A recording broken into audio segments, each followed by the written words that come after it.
mis palabras llovieron sobre ti, acariciándote. Amé desde hace tiempo tu cuerpo de nácar soleado, hasta te creo dueña del universo.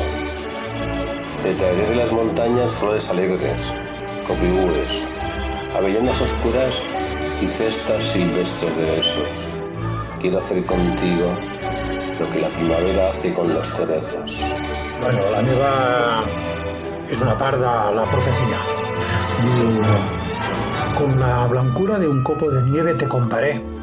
Te revestí de piropos de la cabeza a los pies. A la vuelta te hice un ramo de pitiminí precioso. Y luego nos retratamos en la agüita del pozo. Y hablando de estas pamplinas que inventan las criaturas, llegamos hasta la esquina cogidos de la cintura. Yo te pregunté, ¿en qué piensas? Tú dijiste, en darte un beso. Y yo sentí una vergüenza que me caló hasta los huesos.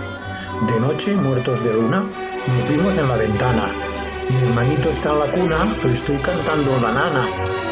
Quítate de la esquina, chiquito loco, que mi padre no quiere, ni yo tampoco.